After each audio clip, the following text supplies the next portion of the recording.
What's up, everybody, and welcome back to another episode of the Be Royal Sports Podcast. I thank you for joining. And on today's episode, this will be kind of a different episode than I usually do. So my mom got a video, and I had the honor to go to my dad's Rotary Club, and I talked there. So this whole episode will just be about that.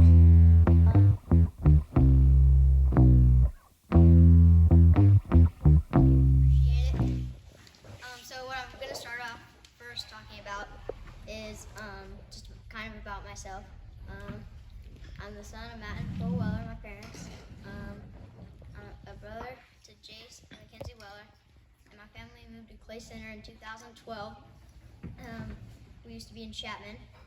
My mom teaches math and is the senior internship director at the high school, and my dad is the communication coordinator for USD 379.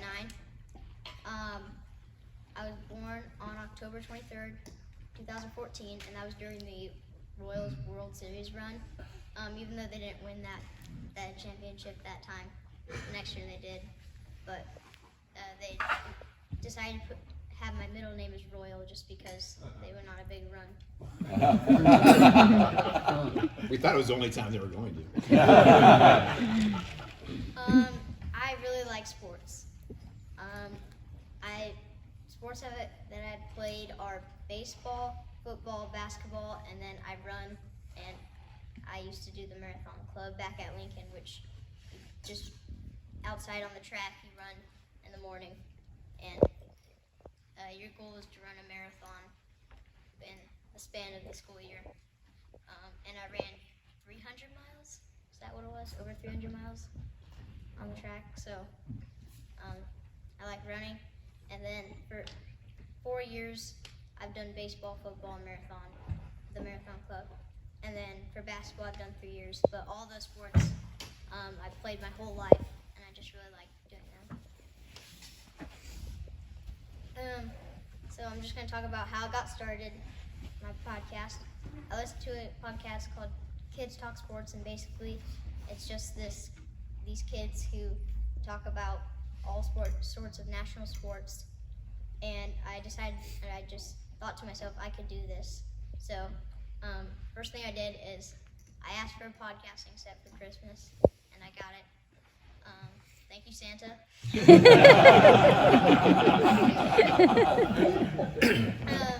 Included microphone, mixer, and for video I used my dad's laptop. So besides national sports, I decided to focus mainly on stuff around Kansas, like Kansas City, Chiefs and Royals, and then K-State and Clay Center High School, and just also high school sports. So this is a part of my first episode.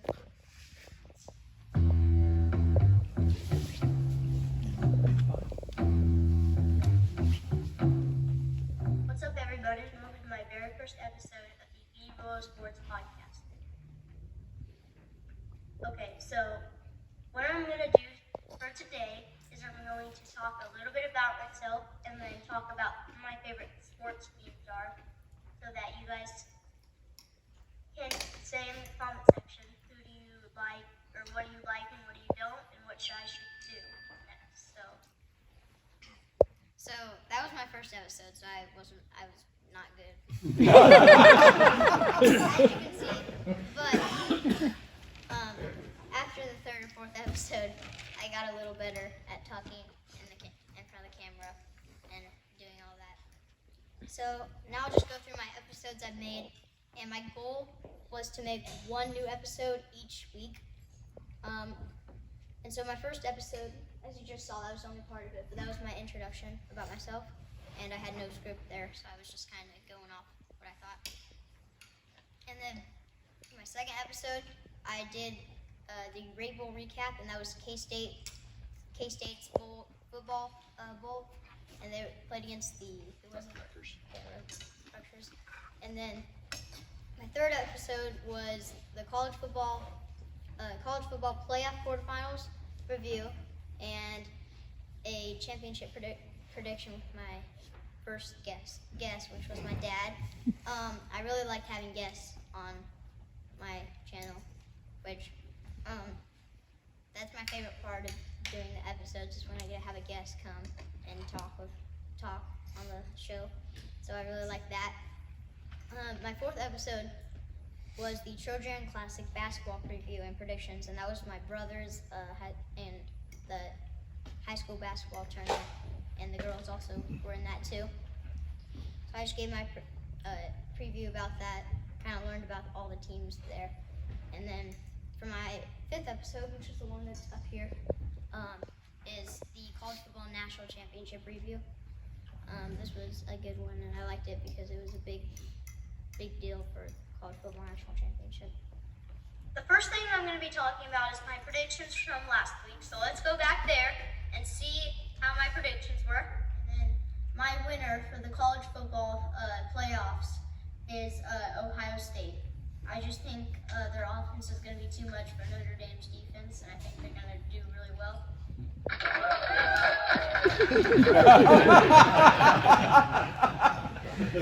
Good. I used my sound effects a little bit. My dad picked who was it, Notre Dame? Yeah, I didn't pick them. Yeah, I didn't pick Ohio State. So you got me there. These are episodes 6 through 10. This episode was the AFC and NFC Championship recap. Chiefs won that. A lot of you are Chiefs fans, I'm guessing. And my 2nd episode, this was my first interview, and that was with Mark Henry, and we talked about it, Chiefs fandom and then the Super Bowl preview. And we both had the Chiefs winning, but obviously that didn't happen, so I wasn't very happy about that. But I really like interviews as well. That's probably one of my favorite episodes to make. Is that one right there. And then number 8 was, just like I said, Super Bowl, which I wasn't happy about. And then the K-State versus KU basketball recap, which K-State won that one. That was their home game. So that was, it was good and then it was bad at the same time in one weekend. So that one was pretty good. And then number 9, episode 9 was an interview with Chance Lebo, and he's an ESPN, and he's with ESPN, and he works for them at 92.3 Wichita Sports, and that was a Zoom interview because he lives in Wichita. This one was really fun because I got to talk with someone that does stuff live on the air and stuff like that. So that was really fun. Would you rather have a buzzer beater for the win, but that's your first points of the game, or have a triple-double? That's a good one. I'd rather, the buzzer beater would be really cool. And it kind of goes against the answer I gave a moment ago, where if I had a triple-double, that's the entire game, dominating the entire game, and a buzzer beater, it could be my first points of the game, like you were saying. I'd probably rather go with the buzzer beater, because then it's people will storm the court on you. You get to be at the bottom of the dog pile. Maybe the student section puts you on their shoulders and lifts you off the floor. But yeah, that's a great question. I think I'm gonna have to go with definitely the buzzer beater, because that'd be really cool. Yeah, I personally would go with the triple-double. I just think it'd be more. The real question is, would you rather have the buzzer beater at the end and win, or the triple-double and lose? Oh, true. If we lost and had a triple-double, I'd probably say then a buzzer beater and win. Okay. Watching. You got to make sure you have those team player. Yeah, I was just about to say that. So that episode was really fun. And then my 10th episode was the 4A Sub-State basketball preview and predictions. So those were my episodes 6 through 10. And then these are my most recent episodes. So 11th episode was 4A Girls State basketball preview, and that one was with Jace. He would have talked about his unless they made it to state. And then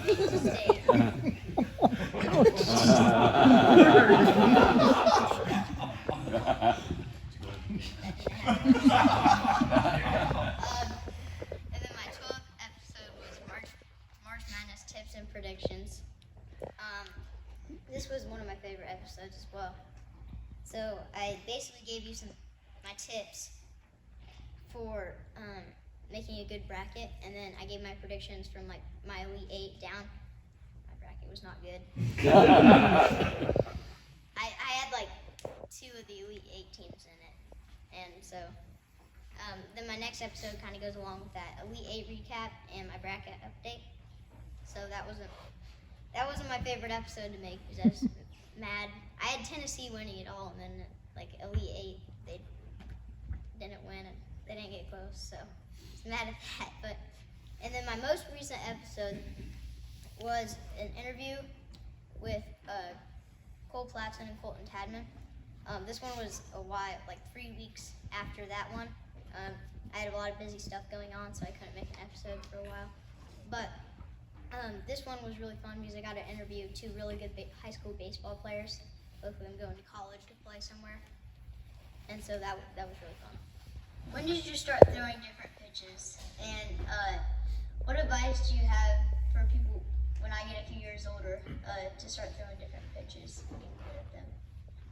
I think I was around 9 years old. I started throwing a changeup, and then I didn't start throwing a curveball until 7th grade, I think. So I think that's 13U maybe. But yeah, so not real early at all.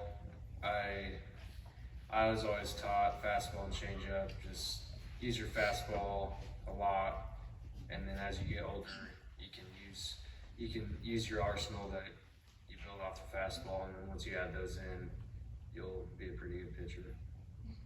The biggest thing is throwing strikes, obviously. Yeah. I didn't start throwing curveballs or anything, like not even changeups until, like he said, probably 7th grade to 12, 13U, whatever that was, when I moved here. Okay. Now I'm going to talk about my sponsors. A few people have sponsored my videos, and it's $20 per episode. So I'll talk about all my sponsors. 16 Partners was one of them, and they were my dad's friends. They're from Kansas City. And then a bunch of people started sponsoring me after that. I started a chain reaction. So Gurney Graphics, Salina Orthopedic Services, Henry Farms, Tracy Levo, and she made my logo that's on the background of that picture right there. I appreciate her because she made that logo. And then Farmers Union Midwest Agency, which is Jim Gearhands place, and he helped paid for that thing. So thank you to him. So that's all my sponsors.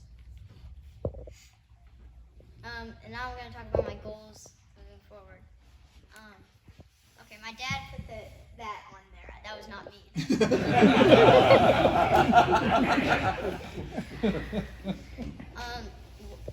One episode per week in the summer. That's one of my goals. Number 2, more interviews. I really like interviews. If you have any ideas, come see me afterwards. And then I want to get to 1,000 subscribers by the end of this year, which is going to be a lot, but I think I can do it if I consistently post episodes. Any questions?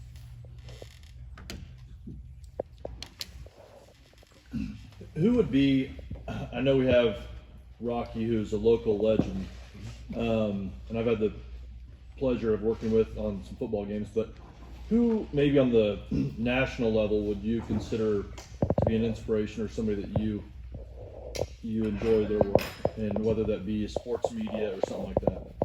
I really like Salvador Perez and Bobby Wood Jr. I play shortstop, so Bobby Wood Jr. is a big inspiration to me. And then probably, Salvador Perez would be one of my inspirations, probably just because he helped in the World Series run that they had when I was born, so it's a big help to that. That's probably, and then Stephen Curry, I really like him just because shooting threes is my favorite thing in basketball, and he shoots a lot of those, so yeah. So of all the sports you participate in, which is your favorite? Probably basketball, just because I mean, it kind of depends on the season. It's either basketball or baseball. Just because I don't know why I like those two better. It's just I don't really know why I like those two better. It's kind of just a feeling that I have. Yes. So, for an episode, how much time do you have to put in to prepare? How many hours or days do you prepare to make one episode? I'd say about an hour usually to prepare an episode. I'll write a script and then I'll practice what I'm gonna say, and then I'll make it and do an episode. So it takes quite a bit of work, but the editing afterwards, my dad helps with it. So that takes about an hour or two. My dad does most of it, but then he'll let me do a little bit and show me kind of what to do. So when I get a little bit older, I can do it by myself. Yes. If you had the opportunity to interview Steph Curry, Shohei Ohtani, or Patrick Mahomes, who would you choose? One show, and all three of them say, I want an interview. You only pick one. Why can I only pick one? That's all we can afford.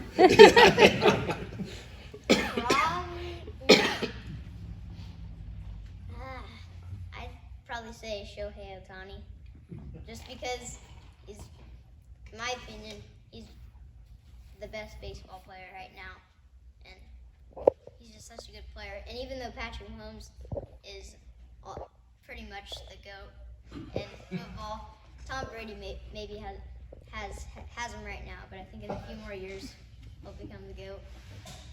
And then Stephen Curry, I think if they would win the title this year, I'd say I'd interview him just because it's another title that he has. He's hurt. Yeah. Does that still count?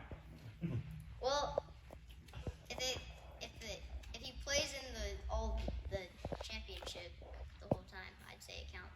Yeah. Do you get much reaction from your fellow students at school? I mean a little bit, not much. Some of them watch it and they say, I liked your episode this time.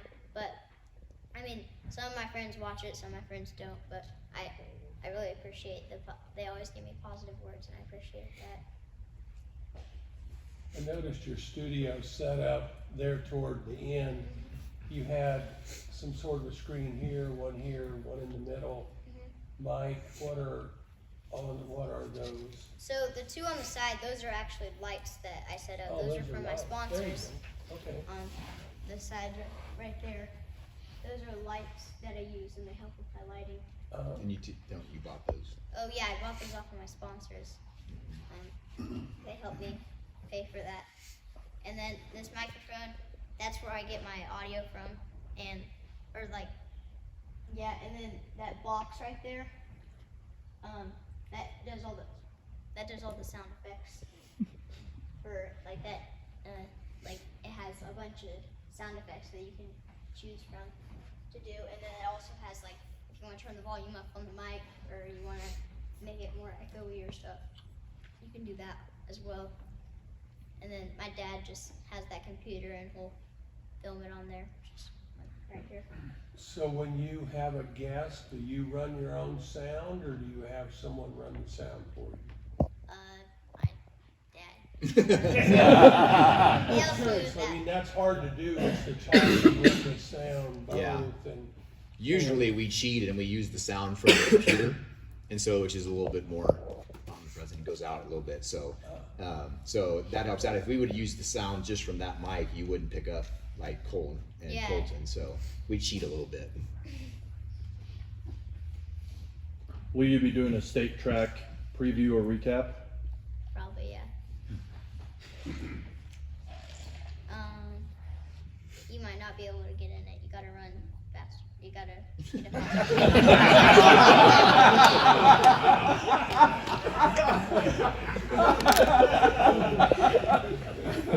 He says to his brother, who's a high school record holder, in multiple events. I'm just gonna say, a 70-year-old record, that's I was 5 when that was set.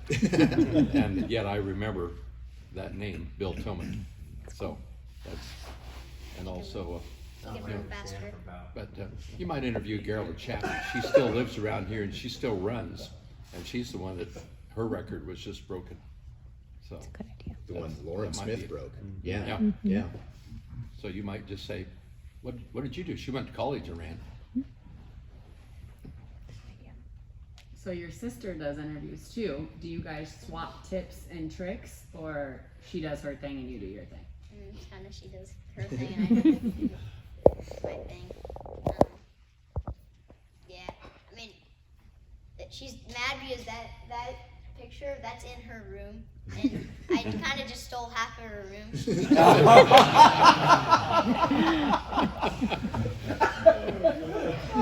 So, she's not very happy about that. Maybe that's the reason she doesn't give me any tips. You can move from JC's room. Yeah. Yeah. You said your goal was 1,000 followers by the end of the year. How many do you have now? 130? something like that. 132 now. Attaboy, Mike. I was just gonna say, this is a pretty cool thing. I've been a Rotarian now 10 years since we moved here. I think you might be the youngest guest we've had, so For sure. kudos to you for that. But I'm starting to feel like all the kids are giving the best presents.